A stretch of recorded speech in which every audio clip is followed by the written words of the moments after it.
When my brother called to congratulate me on getting promoted to senior fraud investigator at the CRA, I actually cried. I thought, finally, they see it. Finally, they're proud. He let me talk for 10 minutes about how hard I'd worked, how the position came with a pay raise and a new title and real responsibility. Then he said, "That's great, actually, because we need to talk about Mom's house." And just like that, I understood the call had nothing to do with me at all. Let me back up. I'm the second of 3 kids. My older brother, who I'll just call my brother, is 38.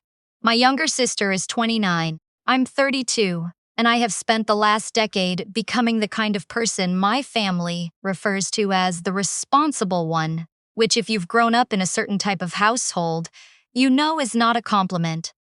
It's a job title.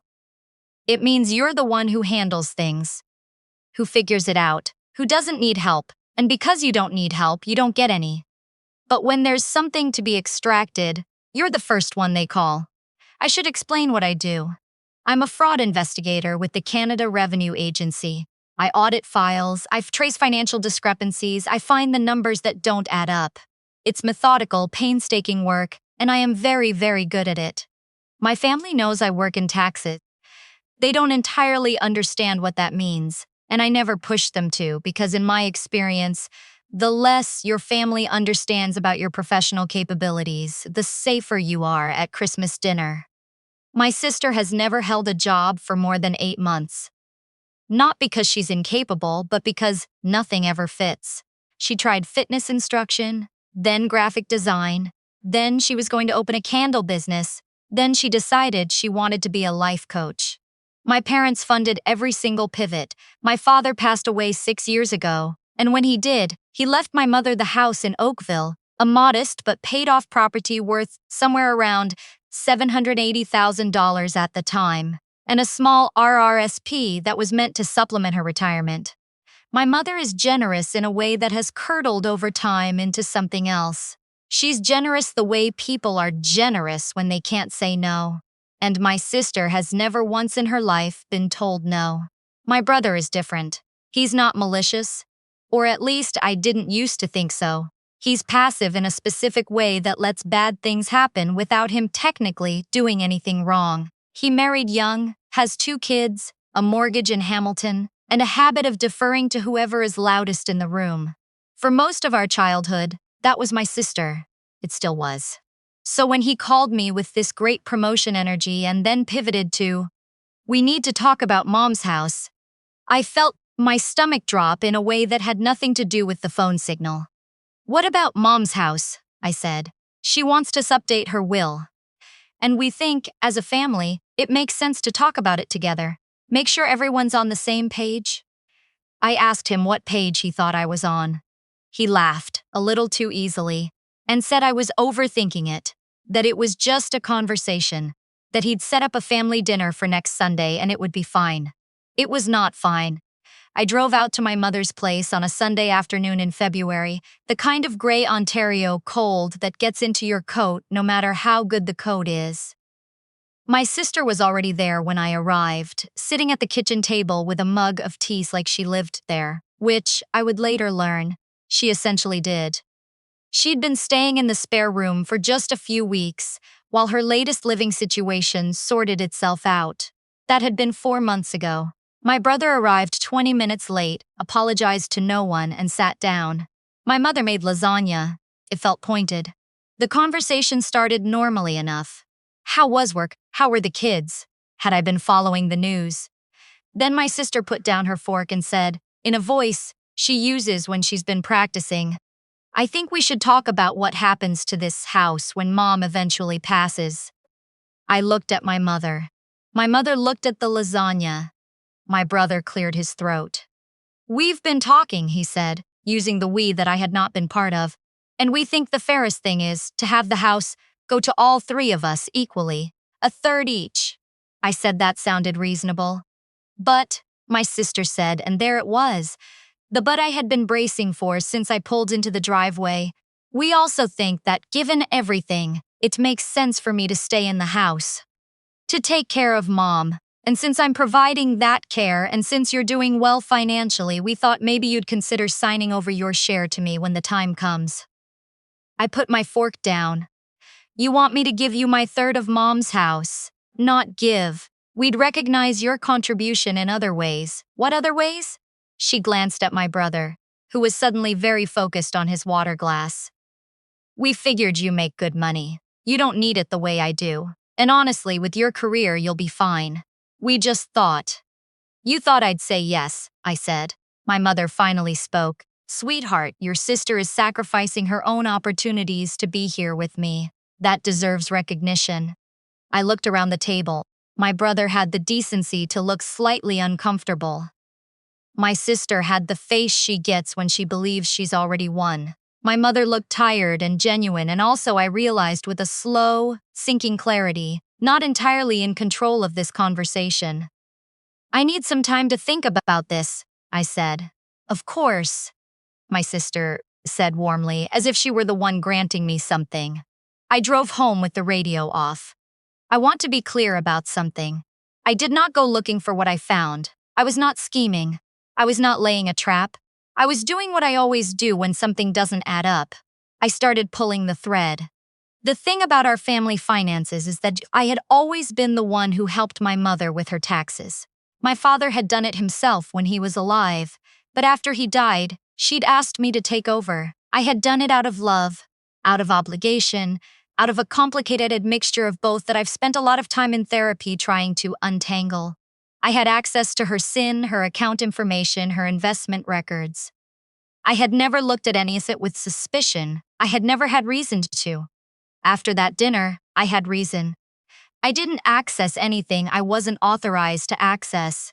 I want to be very clear about that, because I know how this sounds and because I know what I know about what counts as a privacy violation.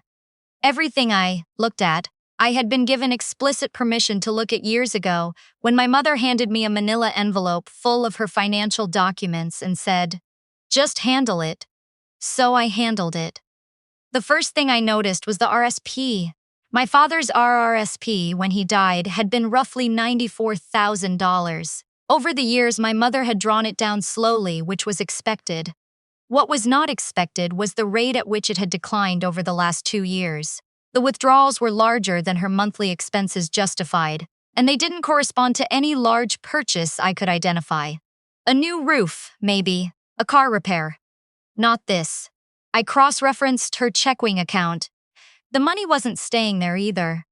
It was moving out in chunks, irregular amounts, sometimes $2,000, sometimes $4,500, with no clear destination in the records I had. I asked my mother, casually, during a Tuesday phone call, whether she'd been doing any renovations. She said no.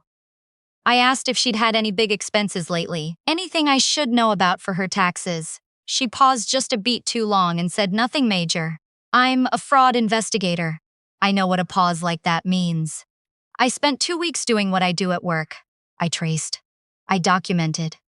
I built a timeline. I pulled every piece of paper I legally had access to, organized it, and looked at it the way I look at files that come across my desk with red flags on them. Because that's what this was now. A file with red flags. What I found made me sit very still for a long time. Over the course of 26 months, approximately $67,000 had been transferred or withdrawn from my mother's accounts in ways that didn't match her documented expenses. The money was gone. Not invested, not saved, not in her mattress. Gone, and the timing of the withdrawals corresponded almost exactly with my sister's various financial crises. The failed candle business, the lease she broke in Barrie, the car she bought and totaled within 6 months, the investment opportunity she'd mentioned once and never brought up again. My mother had been quietly draining her own retirement savings to fund my sister's life. This alone was heartbreaking, but it wasn't criminal. A woman giving money to her own child is her right. But then I found the other thing. My father's estate had included a small investment account, a non-registered portfolio worth about $34,000 at the time of his death. It had been willed equally to all 3 of us. My brother had received his share, just over $11,000 within the first year. I had declined mine at the time, asked them to leave it in the account, said I'd sort it out later. I'd been busy. I'd trusted the process. The account no longer existed. I contacted the financial institution.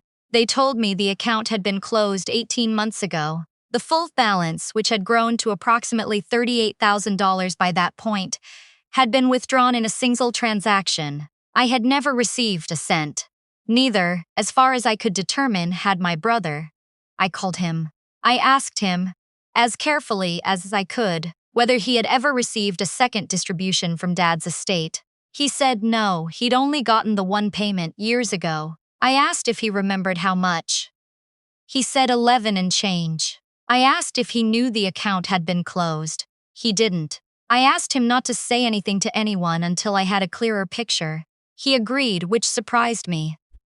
I think, somewhere under the conflict avoidance and the passivity, he understood that something was wrong. I went back to the documents. The withdrawal had been authorized by the estate trustee. My father had named my mother as the sole trustee. She had the legal authority to close the account. What she did not have the legal authority to do was keep the money for herself or direct it to one beneficiary without distributing it, according to the will. A will that clearly stated the investment account was to be divided equally among all three children. My $1,260 share and my brother's remaining entitlement had vanished into the same quiet pattern of withdrawals that had been funding my sister's life. I booked an appointment with an estate's lawyer. I didn't tell my family.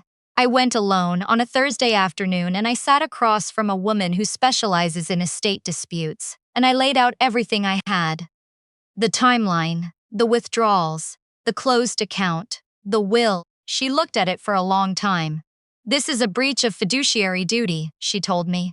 Your mother had a legal obligation as trustee to distribute the assets according to the will. If she redirected those funds, even to a family member, without your consent, that's a problem. Potentially a significant one. I asked her what my options were. She said I could pursue it civilly. I could also, depending on what an accountant determined about the total picture, involve the CRA, since undisclosed estate distributions have tax implications. I almost laughed. Of all the people to accidentally create a tax problem for, I told her I needed time to think. She said to take it. I drove home and sat in my apartment and thought about the Sunday dinner, about my sister's practiced voice and my brother's water glass, and my mother's face, when she said, "Your sister is sacrificing her opportunities." I thought about being 11 years old and doing my homework at the kitchen table while my sister screamed for attention in the next room, and my parents ran to her. I thought about working through university, taking out a student line of credit that I paid off myself, getting the CRA job, building something brick by brick in the way that people build things when no one is handing them material. And I thought about my father's investment account, the one he'd earmarked for all three of us, the one that was gone. Here's what I didn't do. I didn't call my mother crying. I didn't send a group text. I didn't let myself spend more than one evening feeling hurt, because I've learned over the years that feeling hurt in this family is a luxury I can't afford. I shifted into analyst mode. It was the only mode I trusted. I prepared a document, not a dramatic presentation, not a performance. A document, 4 pages, organized clearly, the way I'd organize any case file. It outlined the timeline of the withdrawals from my mother's retirement accounts. It outlined the estate account closure. It included the relevant sections of my father's will. It included a calculation of the approximate shortfall to each beneficiary. It was quiet and precise, and it said everything without me having to raise my voice. I called my brother first. I asked him to come to my apartment, just him, without telling anyone why. He came on a Wednesday evening. I made coffee. I put the document on the table. He read it in silence. When he finished, he put it down and looked at me for a long moment. "How long have you known?" he said. "A few weeks," I said. I wanted to be sure before I said anything. He was quiet again. Then he said, "I didn't know about the estate account." "I know," I said. "I believe you. Does she know that we know?" "Not yet." He rubbed his face. He looked older than 38. "What do you want to do?" I want to handle this proper, I said. I don't want it to become a war, but I also can't pretend this didn't happen. He nodded slowly. He didn't fight me. He didn't defend my sister. He just said, "Tell me what you need me to do." That mattered to me more than I expected it to. We agreed to meet with my mother together, without my sister present. This took some coordination, since my sister had made herself essentially a permanent fixture in the house. But my brother managed it by inviting my sister to lunch at his place in Hamilton, giving my mother's house a 2-hour window. I drove out alone that morning. My mother was in the kitchen, surprised to see me, starting to ask why I hadn't called ahead, and I sat down at the table and put the document in front of her. "I need you to read this," I said. "I'm not angry. I'm not here to fight. But I need you to look at what I found." She picked it up. I watched her face. She didn't deny it. That was the thing that cracked something open in me. She read it and she set it down, and her eyes filled with tears, and she didn't say, "That's not right," or "You've made a mistake." She said, I didn't know what else to do. She was in so much trouble and I couldn't watch her fall apart. "Mom," I said, and I kept my voice as steady as I could. "She's been in trouble for 15 years. You've been covering it, and now you've used money that was supposed to come to all three of us to keep covering it. You don't need it," she said quietly. "You're so capable. You've always been able to manage." And there it was. The thing I'd been hearing my whole life in different shapes. "You don't need it. You're fine. You're strong. You'll figure it out." "That's not the point," I said. "The point is that it wasn't yours to give. Dad's will was clear, and you were his trustee. You had an obligation." She started crying properly then. She said she hadn't meant to hurt me. I believe that's true. I also believe that not meaning to hurt someone doesn't undo the hurt. I learned that in the same therapy sessions where I learned to stop confusing love with obligation. My brother arrived 20 minutes in. He sat down and let me do most of the talking, which was the right call. My mother looked at him like she was hoping he'd soften something, but he just said, "She's right, Mom. This isn't okay."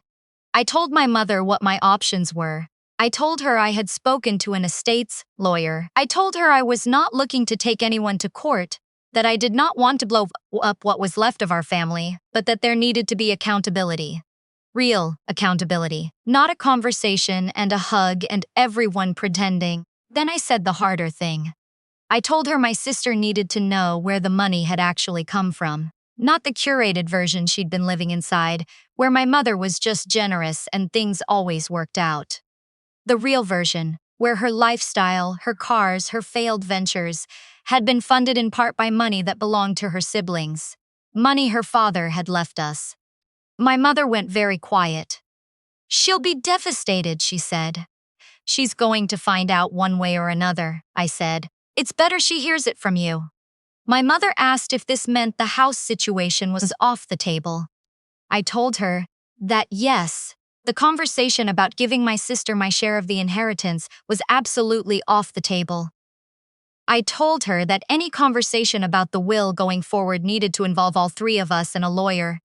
That I would not be railroaded at another Sunday dinner. She nodded. She looked very tired. She looked like a woman who had been holding too many things for too long and had finally been relieved of them, not gently. We told my sister that evening. My mother called her and asked her to come home, and when she walked in and saw my brother and me sitting in the living room, she stopped in the doorway. "What is this?" she said. "Sit down," my mother said. "I have to tell you something." My mother told her. She told her all of it, with the document on the coffee table, and my brother and I present and no ability to reframe it. She told her about the withdrawals. She told her about the estate account. She told her where the money had come from. My sister's face went through several things. Confusion first. Then a kind of instinctive reach for indignation. Then something that looked underneath everything, like genuine shock. "Dad's money?" she said. "You took their share of Dad's money?" "I used it to help you," my mother said. "I didn't know that," my sister said, and her voice had gone small in a way I hadn't heard from her before. "I wouldn't have." She stopped. Then she said, "How much?" My mother looked at the document. My sister looked at me. "I'm sorry. she said, and I'm still not entirely sure how much she meant it, and how much she'd absorbed and recalibrated before saying it, but she said it. She also, for the first time, looked ashamed. Real shame. Not the performed embarrassment she did when she wanted to seem relatable. She sat with it. The weeks that followed were not simple. My mother retained an estate's lawyer to assess her options. She and my sister had a long, difficult conversation that I was not part of, and I don't know exactly what was said, but I know my sister started looking for work the following week. Not a passion project, a job. She got one at a property management company, doing admin. She hated it. She showed up. Anyway, my mother asked the lawyer what her obligations were. The answer was that she had a legal duty to make the beneficiaries whole. She couldn't restore the full $38,000 from the estate account out of pocket, not without selling something. In the end, she and my brother and I agreed that she would adjust her will to reflect the shortfall, that my sister's inheritance would be reduced proportionally, and that the house would be divided as originally planned, a third to each of us, with no informal arrangements tacked on. It was not a perfect solution. There's no clean way to retroactively correct a decade of financial imbalance. But it was an honest one, the kind you can look at in the morning without flinching. My father's estate lawyer had one other thing to say to me when I called to close the loop. You know, she said, most people never follow through on something like this. It's easier to let it go. I know, I said. Why didn't you? I thought about the investment account. About my father, who worked 30 years in the same union job and saved carefully, and died believing he'd left something for all three of his kids equally. About Aunt Lydia's style neglect, not of a person, but of a principle. Of the idea that a will is a promise, and promises made by the dead deserve to be kept by the living. Because it wasn't mine to let go, I said. It was his. There's a version of this story that ends with everything healed and everyone transformed and a warm family dinner where we laugh about how far we've come. I'm not going to tell you that version because it's not true. My mother and I talk on the phone every Sunday. We don't discuss monies. We talk about her garden and my cases and what's happening in the neighborhood. It's careful and a little formal, and some weeks it feels like the most honest relationship we've ever had. Some weeks it just feels like distance. My sister texts me occasionally. She's still at the property management company. She recently passed her real estate licensing exam on the first try, which surprised me, and then didn't, because she's always been smarter than she was ever asked to be. We're not close. We might get there. I'm not holding my breath. But I'm not closing the door either.